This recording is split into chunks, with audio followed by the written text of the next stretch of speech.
관세음보살 시청자 여러분 반갑습니다. 금일 제가 제시하는 한자성어는 요요전요, 좋다 하면 점점 좋아진다입니다.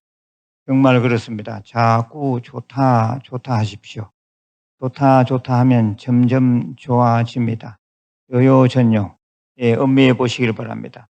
오늘은 단문단답 시간입니다. 첫 번째 질문입니다. 스님의 법문을 매일 시청하는 찐팬입니다.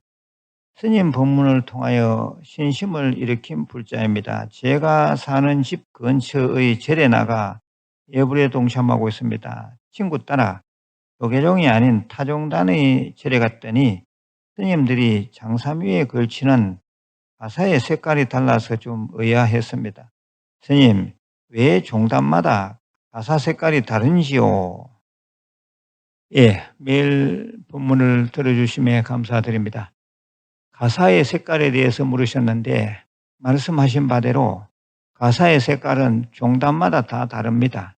자기 종단의 특징을 나타낸다라는 점에서는 장점이기도 하지만 불교 전체의 통합을 깬다라는 점에서는 단점이기도 합니다. 가사의 효시는 서가모니 부처님께서 출가하실 때 카필라성에서 케사리아라는 땅까지 가서 당신이 입고 있던 화려한 태자복은 사냥꾼에게 주고 사냥꾼이 걸치고 있던 노란색 천을 받아서 당신 몸에 걸쳤던 것입니다. 그 노란색 천이 가사가 되었다는 얘기입니다. 아마 불교 교단 초기의 스님들은 노란색 가사를 수했을 것으로 봅니다. 지금 또 남방족의 일부 스님들은 노란색 가사를 수하고 있습니다.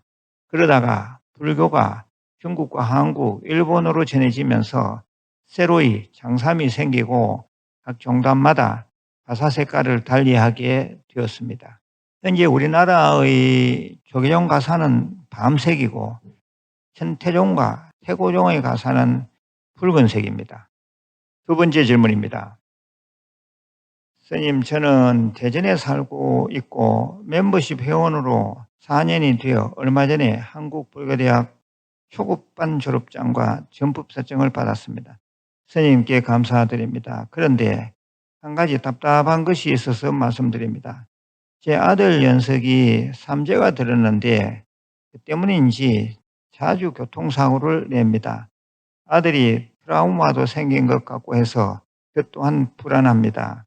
어떻게 하면 좋을까요? 어떤 기도가 좋을까요? 참고로 아들은 아직 미혼이고 30대입니다.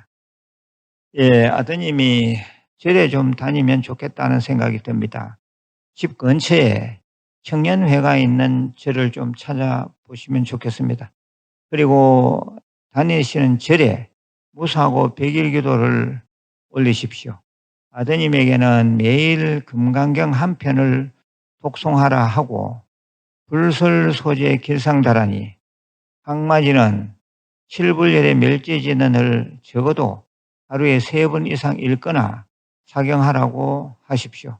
물론 부모도 함께 하시면 좋습니다. 아드님의 상황에 있어서 최소한의 기도 숙제임을 생각하시고 잘하고 있는지 가끔이라도 확인하시길 바랍니다. 교통사고 때문에 기도를 하지만 후일에는 그 기도의 힘을 받아 더 크게 잘 될 수도 있습니다. 세 번째 질문입니다. 선생님, 저는 아직 아무것도 모르는 초보불자입니다. 그냥 절이 좋아 시간 되면 이절저절 찾아다닙니다. 얼마 전에는 강원도 어느 절에 갔더니 정멸보궁이라고 하면서 정작 법당 안에 부처님이 계시지 않았습니다. 스님, 왜 그런지 궁금합니다. 좋은 질문입니다. 먼저 제가 권유해 드리기로는 집 근처에 불교대학을 운영하고 있는 절을 찾아서 좀 나가보시든지 아니면 우리 유튜브 불교대학의 사이브 불교대학 과정을 좀 들어보시길 바랍니다. 질문하시기로 정멸보궁이라는 법당에 부처님이 계시지 않는 이유에 대해 물으셨습니다. 그렇습니다. 정멸보궁에는 부처님 상, 즉 불상을 모시지 않는 것이 원칙이자 관례입니다. 대신 탑이 모셔져 있습니다. 그 탑 속에는 부처님 법체에서 나온 진신사리가 모셔져 있습니다. 부처님 사리가 모셔져 있으므로 부처님 상을 만들어 모실 필요가 없게 된 것입니다. 우리절 한국불교대학, 유튜브 불교대학, 대관음사, 대구 큰절에도 부처님 진신사리가 모셔진 법당이 있는데 그곳에도 역시 부처님 상은 없고 잘 장엄된 사리탑이 있습니다. 대웅정 건물 5층 큰 법당입니다. 이 방송을 듣는 우리 불자님들은 5층 정멸보궁 사리탑을 자주 참배하시길 권해드립니다. 이곳에 모셔져 있는 부처님 사리는 총 10과이며 미얀마 정부의 허락으로 보디 따따웅 사원의 우나라다 큰 스님께서 직접 우리 절에 기증해 주셨습니다. 약 25년 전 제가 직접 미얀마에 들어가서 진신사리를 모시고 왔습니다.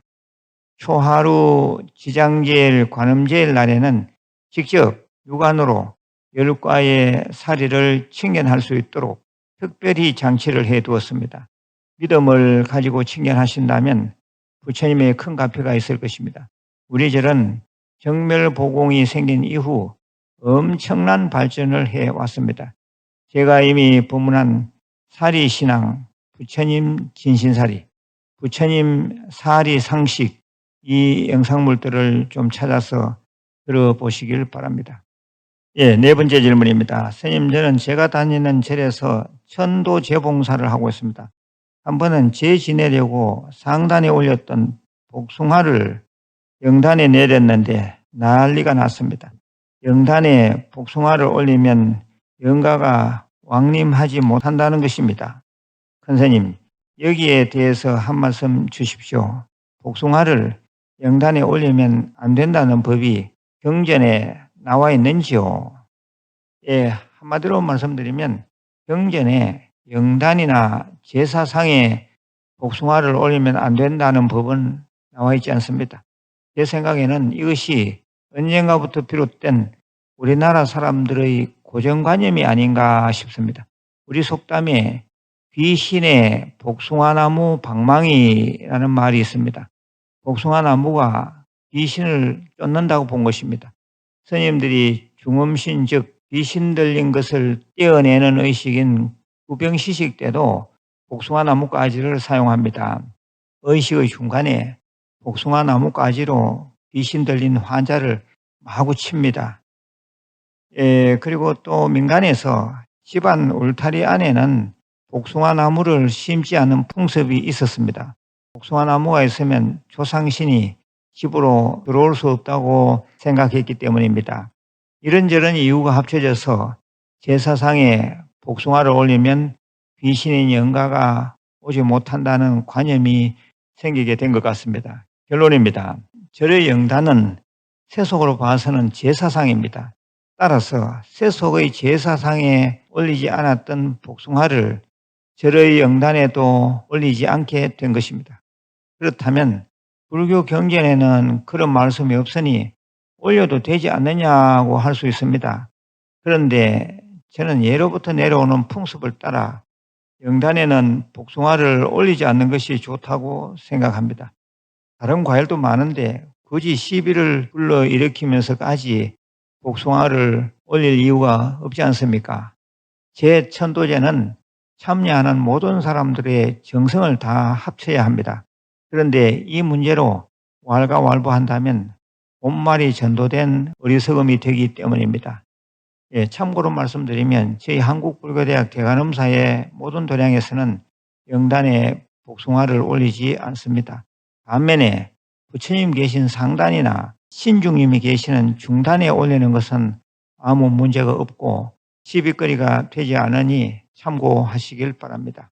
예, 다섯 번째 질문입니다. 이 삼보하고 스님께 여쭙습니다. 좌관세음 우대세지라고 할 때 부처님 중심인지 저희들이 보는 것 중심인지요? 예, 우리들이 부처님의 좌우 보처를 말할 때는 부처님 중심으로 해야 합니다. 6번째 질문입니다.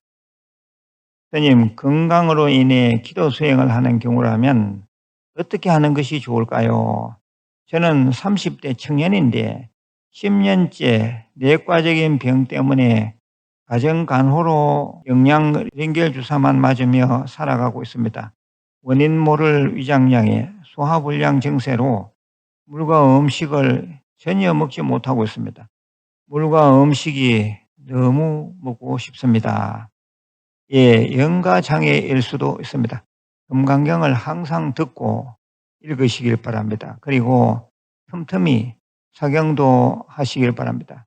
또 광명진언을 하루 108번 이상 외우시면 좋겠습니다. 한꺼번에 좋아지는 수도 있으니 지금부터 열심히 금강경, 광명진언 수행을 하시길 바랍니다. 이상으로 오늘 준비한 단문단답이 모두 끝났습니다.